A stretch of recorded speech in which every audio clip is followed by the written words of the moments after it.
నీ characterisation well design and well performed. Fantastic అమ్మా, fantastic. And ఇంకా మిగతా క్యారెక్టర్స్ అందరూ అన్ని రకాలుగా అన్ని బాగా చేసినా సరే నిజంగా చెప్తాను, హృదయానికి హత్తుకుపోయిన క్యారెక్టర్ దేవా, ధనుష్. దేవా అంటే ఈ క్యారెక్టర్కి ధనుష్ తప్ప ఇంకెవరు లేరని, ఇంకెవరు చెయ్యలేరు. ష్యూర్ ఇంకొక హీరో లేడు. అంత పెర్ఫార్మ్ ఇచ్చి హీరో ఇమేజ్ ఉండి, స్టార్ ఇమేజ్ ఉండి, అన్ని రకాల కాంబినేషన్లో ఉండి చేసే మనిషి అంటే the one and only star in India is Dhanush. ధనుష్ని మైండ్లో పెట్టుకుని ఈ క్యారెక్టర్ డిజైన్ చేసావా శేఖర్?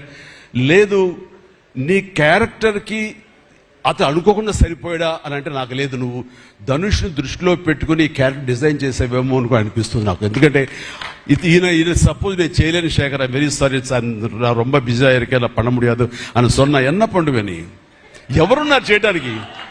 నన్ను అడిగితే నా వల్ల కాదు, నాకు వద్దని బాబు ఈ కష్టాలు ఇవి, నాకు ఇట్లా ఎవరు లేరు. అంత న్యాచురల్గా ఆ క్యారెక్టర్లో ఇమిడిపోయి ఆ క్యారెక్టర్ని అంత బాగా చూపించడం అన్నది దేవా తప్ప ధనుష్ తప్ప ఇంకెవరు లేరు. ధనుష్ నీకు బెస్ట్ యాక్టర్ అని చాలా మామూలు అయిపోయింది. మాకు ఎప్పుడైనా వస్తే వావ్ నాకు వచ్చిందో నేషనల్ బెస్ట్ యాక్టర్ అనుకోవాలి తప్ప నేను. బట్ నీకు ఇది మామూలు అయిపోయింది. మళ్ళీ ముందస్తుగా నీకు అడ్వాన్స్గా చెప్పేస్తున్నాను, నీకు కంగ్రాట్స్. నీకు బెస్ట్ యాక్టర్ అనేది ఖచ్చితంగా రావాలి. లేకపోతే